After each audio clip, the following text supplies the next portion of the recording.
ಎಲ್ಲ FA2 ಎಕ್ಸಾಮ್ಗೆ preparation ಮಾಡ್ತಿರುವಂಥ ಎಲ್ಲ 9ನೇ ತರಗತಿ ವಿದ್ಯಾರ್ಥಿಗಳಿಗೆ ನಮ್ಮೊಂದು ಯೂಟ್ಯೂಬ್ ಚಾನಲ್ಗೆ ಸ್ವಾಗತ ಅಂತ ಹೇಳ್ತಾ, ತುಂಬ ವಿದ್ಯಾರ್ಥಿಗಳು ಕೇಳ್ತಾ ಇದ್ರಿ.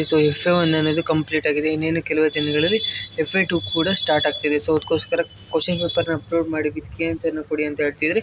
ಅದಕ್ಕೋಸ್ಕರ ಈ ಒಂದು ವಿಡಿಯೋನ ಮಾಡ್ತಿದ್ದೀನಿ. ಕನ್ನಡ ಕ್ವಶನ್ ಪೇಪರ್ಗೆ ಸಂಬಂಧಪಟ್ಟಂತೆ FA2 ಎಕ್ಸಾಮ್ಗೆ ಸಂಬಂಧಪಟ್ಟಂತೆ ವೆರಿ ಇಂಪಾರ್ಟೆಂಟ್ ಕ್ವಶನ್ ಪೇಪರ್ನ ಈ ಒಂದು ವಿಡಿಯೋದಲ್ಲಿ ತಿಳಿಸ್ಕೊಡ್ತಾ ಇದ್ದೀನಿ. ಈ ಒಂದು ವಿಡಿಯೋ ವೆರಿ ಇಂಪಾರ್ಟೆಂಟ್ ಆಗುತ್ತೆ ಅಂತಲೇ ಹೇಳ್ಬೋದಾಗಿದೆ. ಎಲ್ಲ 9ನೇ ತರಗತಿ 9th ವಿದ್ಯಾರ್ಥಿಗಳಿಗೆ FA2 ಎಕ್ಸಾಮ್ನ ಬರೀತಿರುವಂಥ ವಿದ್ಯಾರ್ಥಿಗಳಿಗೆ ಅದು ಕನ್ನಡ ಕ್ವಶನ್ ಪೇಪರ್ಗೆ ಸಂಬಂಧಪಟ್ಟಿದಂತೆ ಕ್ವಶನ್ ಪೇಪರ್ ವಿತ್ ಕೀ ಆನ್ಸರ್ನ ಕೂಡ ಕೊಡ್ತಾ ಹೋಗ್ತೀನಿ. ಇದು ವೆರಿ ಇಂಪಾರ್ಟೆಂಟ್ ಕ್ವಶನ್ ಪೇಪರ್. ವಿಡಿಯೋನ ಸ್ಕಿಪ್ ಮಾಡಿದ್ದು ವಿಡಿಯೋನ ಕಂಪ್ಲೀಟಾಗಿ ನೋಡಿ. ಇದರಲ್ಲಿರುವಂಥ 1 ಮಾರ್ಕ್ಸ್ ಕ್ವಶನ್ಸ್ ಆಗಿರ್ಬೋದು, 2 ಮಾರ್ಕ್ಸ್ ಕ್ವಶನ್ಸ್ ಆಗಿರ್ಬೋದು, ಹಾಗೆ 3 ಮಾರ್ಕ್ಸ್ ಕ್ವಶನ್ಸ್ ಆಗಿರ್ಬೋದು, ಫಿಲ್ ಇನ್ ದ ಬ್ಲಾಂಕ್ಸ್ ಆಗಿರ್ಬೋದು. ಎಲ್ಲದೂ ಕೂಡ ವೆರಿ ಇಂಪಾರ್ಟೆಂಟ್ ಅಂತಲೇ ಹೇಳ್ಬೋದಾಗಿದೆ. ಯಾರೆಲ್ಲ 20/20 ಮಾರ್ಕ್ಸ್ನ ತೆಗಿಬೇಕಂತ ಇದ್ದೀರಾ ಕನ್ನಡದಲ್ಲಿ 9th ಅಲ್ಲಿ, ಈಸಿಯಾಗಿ ತೆಗಿಬೋದಾಗಿರುತ್ತೆ. ಇದೊಂದು ಕ್ವಶನ್ ಪೇಪರ್ನ ಓದ್ಕೊಂಡು ಹೋದರೆ ಈಸಿಯಾಗಿ ನೀವು ಸ್ಕೋರ್ ಮಾಡ್ಬೋದಾಗಿರುತ್ತೆ 20/20. ಯಾರೆಲ್ಲ ಜಸ್ಟ್ ಪಾಸ್ ಆಗಬೇಕಂತ ಇದ್ದೀರಾ, ಇದರಲ್ಲಿ ಒಂದು 5-6 ಕ್ವಶನ್ಸ್ನ ಓದ್ಕೊಂಡೋದ್ರು ಈಸಿಯಾಗಿ ನೀವು ಪಾಸಿಂಗ್ ಮಾರ್ಕ್ಸ್ನ ತೆಗಿಬೋದಾಗಿರುತ್ತೆ. ವಿಡಿಯೋನ ಶುರು ಮಾಡೋಣ. ಅದಕ್ಕಿಂತ ಮುಂಚೆ ನೀವೇನಾದರೂ ಫಸ್ಟ್ ಟೈಮ್ ನಮ್ಮೊಂದು ಯೂಟ್ಯೂಬ್ ಚಾನಲ್ಗೆ ವಿಸಿಟ್ ಮಾಡಿದರೆ ವಿಡಿಯೋಗೊಂದು ಲೈಕ್ ಕೊಡಿ, ಹಾಗೆ ಚಾನಲ್ನ ಸಬ್ಸ್ಕ್ರೈಬ್ ಮಾಡ್ಕೊಂಡಿಲ್ಲ ಅಂದರೆ ಸಬ್ಸ್ಕ್ರೈಬ್ ಮಾಡಿಕೊಂಡು ವಿಡಿಯೋನ ಶುರು ಮಾಡೋಣ. ಮೊದಲನೇದಾಗಿ ಬಂದುಬಿಟ್ಟು ಒಂದು MCQ ಕ್ವಶನ್ಸ್ ಇರುತ್ತೆ, ಅಂದರೆ ಸರಿಯಾದ ಉತ್ತರವನ್ನು ಆರಿಸಿ ಬರೀರಿ ಅಂತ ಕೇಳಿರ್ತಾರೆ. 1x1 ಮಾರ್ಕ್ಸಿಗೆ ಇರುತ್ತೆ. ಒಂದನೇದಾಗಿ ನೋಡೋಣ. ಭಾರತೀಯ ವಿದ್ಯಾಭವನ ಬ್ರಹ್ಮ ವಿದ್ಯಾಭಾಸ್ಕರ ಬಿರುದಿಗೆ ಪಾತ್ರರಾದರು ಗೆರೆ ಎಳೆದ ಪದದಲ್ಲಿ ಬಳಕೆಯಾಗಿರುವ ಲೇಖನ ಚಿಹ್ನೆ ಯಾವುದು ಅಂತ ಕೇಳಿದ್ದಾರೆ. ಇದಕ್ಕೆ ಆನ್ಸರ್ ಬಂದುಬಿಟ್ಟು ಬಿ ಆಪ್ಷನ್ ಕರೆಕ್ಟ್ ಆನ್ಸರ್. ಉದ್ಧರಣ ಚಿಹ್ನೆ ಅನ್ನೋದು ಕರೆಕ್ಟ್ ಆನ್ಸರ್ ಆಗಿರುತ್ತೆ. ಕರೆಕ್ಟಾಗಿ ನೋಡ್ಕೊಳ್ಳಿ. ಇದು ಕರೆಕ್ಟ್ ಆನ್ಸರ್ ಆಗಿರುತ್ತೆ. ನೆಕ್ಸ್ಟ್ ಬಂದುಬಿಟ್ಟು ಮೊದಲೆರಡು ಪದಗಳಿಗಿರುವ 3ನೇ ಪದಕ್ಕೆ ಸರಿ ಹೊಂದುವ ಸಂಬಂಧಿತ ಪದವನ್ನು ಬರೆದಿ. ಇದು ಪ್ರಿಂಟ್ ಮಿಸ್ಟೇಕ್ ಆಗಿದೆ, ಇದನ್ನು ಕನ್ಸಿಡರ್ ಮಾಡಬೇಡಿ. 1x1 ಎಷ್ಟು ಅಂದರೆ 1 ಮಾರ್ಕ್ಸಿಗೆ ಇರುತ್ತೆ. ಇದು ಹರುಷ ಅಂದರೆ ಹರ್ಷ, ಪರೀಕ್ಷಿಸು ಅಂದರೆ ಏನು ಅಂತ ಕೇಳಿದರೆ ಇದಕ್ಕೆ ಆನ್ಸರು ಇಲ್ಲೇ ಇದೆ, ನೋಡ್ಬೋದಾಗಿರುತ್ತೆ. ಪರೀಕ್ಷಿಸು ಅನ್ನೋದು ಆನ್ಸರ್ ಆಗಿರುತ್ತೆ. ಬರಿಬೇಕಾಗಿರುತ್ತೆ. ಎಲ್ಲದಕ್ಕೂ ಆನ್ಸರ್ನ ಲಾಸ್ಟಿಗೆ ತೋರಿಸ್ತೀನಿ, ನೀವು ಟೆನ್ಷನ್. ಹಾಗೆ ಬ್ಲೂ ಪ್ರಿಂಟ್ ಕೂಡ ಕೊಡ್ತೀನಿ FA2 ಎಕ್ಸಾಮ್ಗೆ ಸಂಬಂಧಪಟ್ಟಂತೆ ಬ್ಲೂ ಪ್ರಿಂಟ್. ಈ ಪಾಠದಿಂದ ಇಷ್ಟೆಷ್ಟು ಕ್ವಶನ್ ಬರುತ್ತೆ. ಇಷ್ಟು ಕ್ವಶನ್ಸ್ನ ಓದ್ಕೊಂಡು ಹೋದರೆ ಸಾಕಾಗುತ್ತೆ.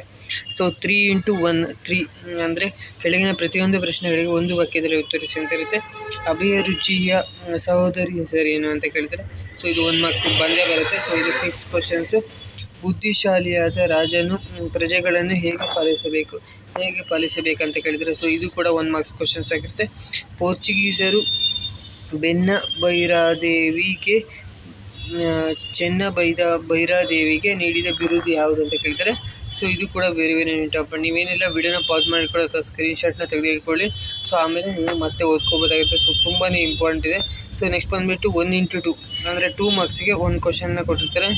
ಕೆಳಗಿನ ಪ್ರಶ್ನೆಗಳಿಗೆ 3 ಅಥವಾ 4 ವಾಕ್ಯಗಳಲ್ಲಿ ಉತ್ತರ ಬರೀರಿ ಅಂತ.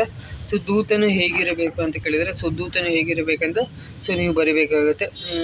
ಇದು ಕೂಡ ಆನ್ಸರ್ನ ಲಾಸ್ಟಿಗೆ ತೋರಿಸ್ತೀನಿ. ಕೆಳಗಿನ ಕವಿ ಜನ್ಮಸ್ಥಳ, ಕಾಲ, ಕೃತಿ, ಬಿರುದು ಮತ್ತು ಪ್ರಶಸ್ತಿಗಳು ಕುರಿತು ವಾಕ್ಯಗಳೆಲ್ಲ ರೂಪದಲ್ಲಿ ಬರೀರಿ. 3 ಮಾರ್ಕ್ಸಿಗೆ ಇರುತ್ತೆ. ಇದಕ್ಕೆ ಒಂದು ನೀವು 5 ಲೈನ್ಸ್ನ ಬರೀಬೇಕಾಗುತ್ತೆ. ಇಲ್ಲಿ ಜನ್ನ ಅಂತ ಕೊಟ್ಟಿದ್ದಾರೆ. ಇವರು ಹುಟ್ಟಿದ ಸ್ಥಳ, ಆಮೇಲೆ ಯಾವ ದಿನಾಂಕದಲ್ಲಿ ಹುಟ್ಟಿದರು, ಹಾಗೆ ಏನೇನು ಕೃತಿ ಬರೆದಿದ್ದಾರೆ, ಏನೇನು ಬಿರುದು ಸಿಕ್ಕಿದೆ ಅವರಿಗೆ, ಏನೇನು ಪ್ರಶಸ್ತಿ ಬಂದಿದೆ, ಎಲ್ಲದನ್ನು ಬರೀಬೇಕಾಗುತ್ತೆ. ಆವಾಗ ನಿಮಗೆ 3/3 ಮಾರ್ಕ್ಸ್ ಅನ್ನೋದು ಸಿಗುತ್ತೆ. ಅದಕ್ಕೆ ಆನ್ಸರ್ನ ಲಾಸ್ಟಿಗೆ ತೋರಿಸ್ತೀನಿ. ನೆಕ್ಸ್ಟ್ ಕೆಳಗಿನ ಪದ್ಯ ಭಾಗಕ್ಕೆ ಪ್ರಸಾರ ಹಾಕಿ ಗಣ ವಿಂಗಡಿಸಿ ಛಂದಸ್ಸಿನ ಹೆಸರು ಬರೆಯಿರಿ ಅಂತ ಕೇಳಿದರೆ ಇದಕ್ಕೆ 3 ಮಾರ್ಕ್ಸ್ ಇರುತ್ತೆ. ಇದು ವೆರಿ ಇಂಪಾರ್ಟೆಂಟು. ನಿಮ್ಮ ಆ್ಯನ್ಯುವಲ್ ಎಕ್ಸಾಮಿಗೆ ಬರುತ್ತೆ, ಮಿಡ್ ಟರ್ಮ್ ಎಕ್ಸಾಮಿಗೆ ಬರುತ್ತೆ, ಪ್ರಿಪ್ರೇಟಿವ್ ಬರುತ್ತೆ. ಎಲ್ಲದಕ್ಕೂ ಬಂದೇ ಬರುತ್ತೆ ಈ ಕ್ವಶನ್ಗಳು ಈ ಥರದ್ದು. ಇದನ್ನು ಕರೆಕ್ಟಾಗಿ ಈಗಲೇ ಕಲ್ತ್ಕೊಂಡ್ರೆ ನಿಮಗೆ ಹೆಲ್ಪ್ ಆಗುತ್ತೆ. ಇಲ್ಲ ಅಂದರೆ ಆಮೇಲೆ ಕಲಿಯೋಕ್ಕೆ ತುಂಬ ಕಷ್ಟ ಆಗುತ್ತೆ. ಅದಕ್ಕೋಸ್ಕರ ಹೇಳ್ತಾರೆ. ಇದಕ್ಕೆ ಆನ್ಸರ್ನ ಲಾಸ್ಟಿಗೆ ತೋರಿಸ್ತೀನಿ. ಈ ಒಂದು ಪೊಯಮ್ಗೆ ಗಣ ಹಾಕಿಬಿಟ್ಟು ಪ್ರಸ್ತಾರ ಹಾಕಿ ಗಣ ವಿಂಗಡಿಸಬೇಕಾಗುತ್ತೆ. ಹಾಗೆ ಛಂದಸ್ಸಿನ ಹೆಸರು ಬರೀಬೇಕಾಗುತ್ತೆ. ನೆಕ್ಸ್ಟು ಕೆಳಗಿನ ವಾಕ್ಯ ಮತ್ತು ಹೇಳಿಕೆಗೆ ಸಂದರ್ಭ ಸಾರಸ್ಯ ಬರೆದಿದೆ ಅಂತ 3 ಮಾರ್ಕ್ಸಿಗೆ ಇರುತ್ತೆ. ಆಯ್ಕೆ ಬರೀಬೇಕಾಗುತ್ತೆ. ಅಂದರೆ ಆಯ್ಕೆ ಅಂದರೆ ಯಾರು ಬರೆದಿದ್ದು ಮತ್ತು ಯಾವ ಇದರಿಂದ ಆಯ್ಕೆ ಮಾಡಲಾಗಿದೆ ಅಂತ ಬರೀಬೇಕಾಗುತ್ತೆ. ಹಾಗೆ ಸಂದರ್ಭ ಸ್ವಾರಸ್ಯ ಎಲ್ಲದಕ್ಕೂ 1 ಮಾರ್ಕ್ಸ್ ಇರುತ್ತೆ. ಆಯ್ಕೆಗೆ 1 ಮಾರ್ಕ್ಸು, ಸಂದರ್ಭ 1 ಮಾರ್ಕ್ಸು, ಸ್ವಾರಸ್ಯಕ್ಕೆ 1 ಮಾರ್ಕ್ಸು, ಟೋಟಲಾಗಿ 3 ಮಾರ್ಕ್ಸ್ ಸಿಗುತ್ತೆ. ಸೊ ಇದನ್ನು ನೋಡ್ಕೊಳ್ಳಿ. ಯಾವ್ದು ಕೊಟ್ಟಿದ್ದಾರೆ, ಉಭಯ ಪಕ್ಷದಲ್ಲಿ ನಿಮಗೆ ಭೇದವೇ ಅಂತ ಕೇಳಿದರೆ, ಸೊ ಇದನ್ನು ನೋಡ್ಕೊಂಡಿರಿ. ಸೊ ನೆಕ್ಸ್ಟ್ ಬಂದುಬಿಟ್ಟು 1x4 ಮಾರ್ಕ್ಸ್ಗೆ ಕೊಟ್ಟಿರುವ ಪ್ರಶ್ನೆಗಳಿಗೆ 8-10 ವಾಕ್ಯಗಳಲ್ಲಿ ಉತ್ತರ ಬರೆಯಿರಿ ಅಂತ ಕೇಳಿದರೆ, ಸೊ ನೋಡ್ತಾ ಹೋಗೋಣ. ಕೃಷ್ಣನ್ ಅವರಿಗೆ ಮೈಸೂರಿನಲ್ಲಿ ನೀಡಿದ ಬೀಳ್ಕೊಡುಗೆಯ ವಿಶೇಷತೆಯ ಕುರಿತು ವಿವರಿಸಿ ಅಂತ ಕೇಳಿದರೆ, ಸೊ ಇದು ವೆರಿ ಇಂಪಾರ್ಟೆಂಟ್ ಕ್ವಶನ್ ಅಂತಲೇ ಹೇಳ್ಬೋದಾಗಿದೆ. So ನೋಡ್ಕೊಂಡಿರಿ 1x4 ಮಾರ್ಕ್ಸಿಗೆ. ಇದಕ್ಕೆ ಆನ್ಸರ್ನ ಲಾಸ್ಟಿಗೆ ತೋರಿಸ್ತೀನಿ.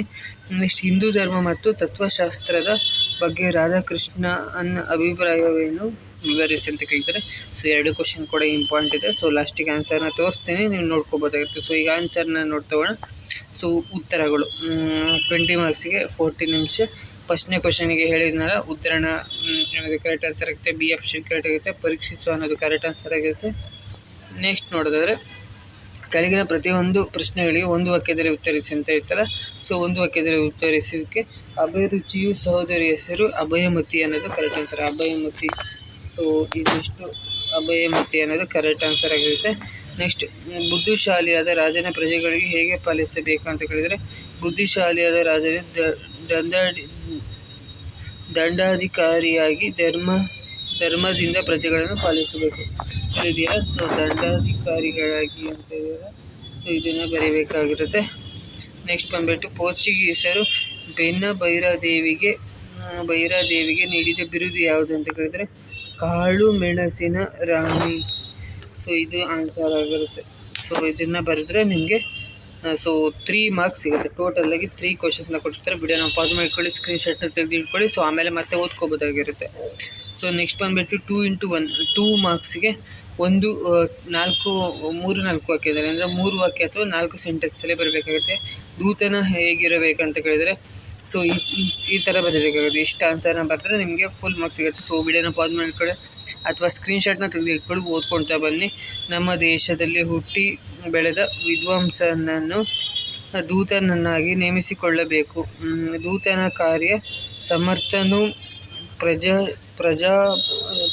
ಪ್ರತಿಭಾಶಾಲಿಯೂ ಆಗಿರಬೇಕು. ಹೇಳಿ ಕೇಳಿಸಿದ ಸಂದೇಶವನ್ನಷ್ಟೇ ತಿಳಿಸುವ ಸತ್ಯವಂತನಾಗಿರಬೇಕು ವ್ಯಕ್ತಿ. ಈ ಥರ ಬರಿಬೇಕಾಗುತ್ತೆ. ಇದಿಷ್ಟು ನೋಡ್ಕೊಳ್ಳಿ. ಸೊ ವಿಡಿಯೋನ ಪಾಸ್ ಮಾಡ್ಕೊಂಡು ನಾನು ಓದ್ತಾ ಹೋದರೆ ನಿಮಗೆ ಬೋರ್ ಆಗುತ್ತೆ ವಿಡಿಯೋ ನೋಡೋಕ್ಕೆ. ಸೊ ಅದಕ್ಕೋಸ್ಕರ ಹೇಳ್ತಾ ಇರೋದು. ಸೊ 1x3 ಅಂದರೆ ಕವಿ ಪರಿಚಯ ಬರೀಬೇಕಾಗುತ್ತೆ. ಸೊ ಇದಿಷ್ಟನ್ನು ನೋಡ್ಕೊಳ್ಳಿ. ಸೊ ಕವಿ ಪರಿಚಯವನ್ನು. ನೆಕ್ಸ್ಟ್ ಬಂದುಬಿಟ್ಟು, ಕೆಳಗಿನ ಪದ್ಯ ಭಾಗಕ್ಕೆ ಪ್ರಸ್ತಾರ ಹಾಕಬೇಕಾಗುತ್ತೆ. ಛಂದಸ್ಸನ್ನು ಬರೀಬೇಕಾಗುತ್ತೆ. ಗಣ ವಿಭಾಗಣೆ ಮಾಡಬೇಕಾಗುತ್ತೆ. ಸೊ ನೋಡ್ಬೋದು, ಮಾತ್ರ ಗಣ ವಾರ್ಧಕ ಷಟ್ಪದಿ ಛಂದಸ್ಸಿನಲ್ಲಿದೆ ಅಂತ. ಸೊ ಛಂದಸ್ಸು ಸೊ ನೋಡ್ಕೊಳ್ಳಿ. ಸೊ ಇದನ್ನು ಬರಿಬೇಕಾಗುತ್ತೆ. ಸೊ ಇದನ್ನೆಲ್ಲ ನೋಡ್ಕೊಳ್ಳಿ ಒಂದ್ಸತಿ. ಸೊ ಅರ್ಥ ಆಗುತ್ತೆ ನಿಮಗೆ. ಸೊ ಒಂದ್ಸತಿ ನೋಡಿಕೊಂಡ್ರೆ ನಿಮಗೆ ಗೊತ್ತಾಗುತ್ತೆ. ಸೊ ವಿಡಿಯೋನ ಪಾಸ್ ಮಾಡಿಕೊಂಡು ಸ್ಕ್ರೀನ್ಶಾಟ್ನ ತೆಗೆದಿಟ್ಕೊಳ್ಳಿ. ಸೊ ಆಮೇಲೆ ನೋಡ್ಕೋಬೋದಾಗಿರುತ್ತೆ. ನೆಕ್ಸ್ಟ್, ಕೆಳಗಿನ ವಾಕ್ಯ ಅಥವಾ ಹೇಳಿಕೆಗಳಿಗೆ ಸಂದರ್ಭ ಮತ್ತು ಸ್ವಾರಸ್ಯವನ್ನು ಬರೆಯಿರಿ ಅಂತ ಕೇಳಿದರೆ, ಸೊ 1x3 ಅಂದರೆ 3 ಮಾರ್ಕ್ಸಿಗೆ ಇದು ಸಂದರ್ಭ ಸ್ವಾರಸ್ಯ ಇರುತ್ತೆ. ಸೊ ನೋಡ್ಕೊಳ್ಳಿ, ಇಷ್ಟೇನೋ ಬರೆದ್ರೆ ನಿಮಗೆ ಎಷ್ಟು ಮಾರ್ಕ್ಸ್ ಸಿಗುತ್ತೆ? 3 ಮಾರ್ಕ್ಸ್ ಸಿಗುತ್ತೆ. ಆಯ್ಕೆಗೆ 1 ಮಾರ್ಕ್ಸು, ಸಂದರ್ಭಕ್ಕೆ 1 ಮಾರ್ಕ್ಸು, ಸ್ವಾರಸ್ಯಕ್ಕೆ 1 ಮಾರ್ಕ್ಸ್. 3 ಮಾರ್ಕ್ಸ್ ಇರುತ್ತೆ. ಟೋಟಲಾಗಿ 3 ಮಾರ್ಕ್ಸ್ ಸಿಗುತ್ತೆ. ನೆಕ್ಸ್ಟ್, ಕೊಟ್ಟಿರುವ ಪ್ರಶ್ನೆಗಳಿಗೆ 8-10 ವಾಕ್ಯಗಳು. ಇದಕ್ಕೆ ಅರ್ಧ ಪೇಜ್ ಬರೀಬೇಕಾಗುತ್ತೆ. ಅರ್ಧ ಅಲ್ಲ, ನೀವು 1.5 ಪೇಜ್ ಅಥವಾ ಅರ್ಧ ಮುಕ್ಕಾಲು ಪೇಜ್ ಬರೆದ್ರೂ ಸಾಕಾಗುತ್ತೆ. ಸೊ ನೀವು ಒಂದು ಬುಕ್ಲೆಟ್ನಲ್ಲಿ ಇಷ್ಟು ಬರೀಬೇಕಾಗುತ್ತೆ. ಸೊ 1x4 ಅಂದರೆ 4 ಮಾರ್ಕ್ಸ್ ಇರುತ್ತೆ. ಸೊ ಇಷ್ಟು ಆನ್ಸರ್ನ ಬರೀಬೇಕಾಗುತ್ತೆ. ಸೊ ನಾನು ಮಾರ್ಕ್ ಮಾಡಿ ತೋರಿಸ್ತಾ ಇದ್ದೀನಲ್ಲ, ಸೊ ಇಷ್ಟು ಆನ್ಸರ್ನ ಬರೆದ್ರೆ ನಿಮಗೆ ಫುಲ್ 4/4 ಮಾರ್ಕ್ಸ್ ಸಿಗುತ್ತೆ. ಸೇಮ್ ಇದೇ ಥರ ಬರೀಬೇಕಂತಲ್ಲ, ನಿಮ್ಮ ಓನ್ ಸೆಂಟೆನ್ಸಲ್ಲೂ ಬರೀಬೋದು ಕನ್ನಡದಲ್ಲಿ. ಸೊ ಏನೂ ಪ್ರಾಬ್ಲಮ್ ಆಗೋಲ್ಲ, ನಿಮಗೆ ಮಾರ್ಕ್ಸ್ ಸಿಗುತ್ತೆ. ಟೆನ್ಷನ್ ಮಾಡ್ಕೊಳೋದು ಬೇರೆ ವಿದ್ಯಾರ್ಥಿಗಳು. ಸೊ ನೆಕ್ಸ್ಟ್ ಬಂದುಬಿಟ್ಟು, ಅಥವಾ ಈ ಕ್ವಶನ್ ಕೂಡ ಕಲ್ತ್ಕೊಂಡಿರಿ. ಸೊ 2 ಕ್ವಶನ್ಗಳು ತುಂಬಾ ಇಂಪಾರ್ಟೆಂಟ್ ಇದೆ. ಸೊ ಈ ಕ್ವಶನ್ ಕೂಡ ನೋಡ್ಕೊಂಡಿರಿ. ಸೊ ಇದೇ ಕ್ವಶನ್ಗಳು ರಿಪೀಟ್ ಆಗೋ ಚಾನ್ಸಸ್ ಇದೆ. ಸೊ ಐ ಹೋಪ್ ಈ ಒಂದು ವಿಡಿಯೋ ಹೆಲ್ಪ್ ಆಗಿದೆ ಅಂತ ಅಂದ್ಕೊಂಡಿದ್ದೀನಿ. ಸೊ ವಿಡಿಯೋನ ಪಾಸ್ ಮಾಡಿಕೊಂಡು ಸೊ ಈ ಒಂದು ಕ್ವಶನ್ಗೂ ಕೂಡ ನೀವು ಸ್ಕ್ರೀನ್ಶಾಟ್ನ ತೆಗೆದಿಟ್ಕೊಳ್ಳಿ. ಸೊ ಅಂತ ಹೇಳ್ತಾ, ಸೊ ಐ ಹೋಪ್ ಈ ಒಂದು ವಿಡಿಯೋ ಹೆಲ್ಪ್ ಆಗಿದೆ ಅಂತ ಅಂದ್ಕೊಂಡಿದ್ದೀನಿ. ವಿಡಿಯೋ ಇಷ್ಟ ಆಗಿದ್ರೆ ಒಂದೇ ಒಂದು ಲೈಕ್ ಮಾಡಿ, ಶೇರ್ ಮಾಡಿ, ಹಾಗೆ ಸಬ್ಸ್ಕ್ರೈಬ್ ಮಾಡಿ ಅಂತ ಹೇಳ್ತಾ, ಇದೇ ರೀತಿಯಾಗಿರುವಂಥ ಎಲ್ಲ 9ನೇ ತರಗತಿಗೆ ಸಂಬಂಧಪಟ್ಟಂಥ ಕ್ವಶನ್ ಪೇಪರ್ನ ಅಪ್ಲೋಡ್ ಮಾಡ್ತಾ ಇರ್ತೀನಿ. ಸೊ ಅಂತ ಹೇಳ್ತಾ ವಿಡಿಯೋನ ಎಂಡ್ ಮಾಡ್ತೀನಿ. Thank you for watching. Next ವಿಡಿಯೋದಲ್ಲಿ ಸಿಗ್ತೀನಿ.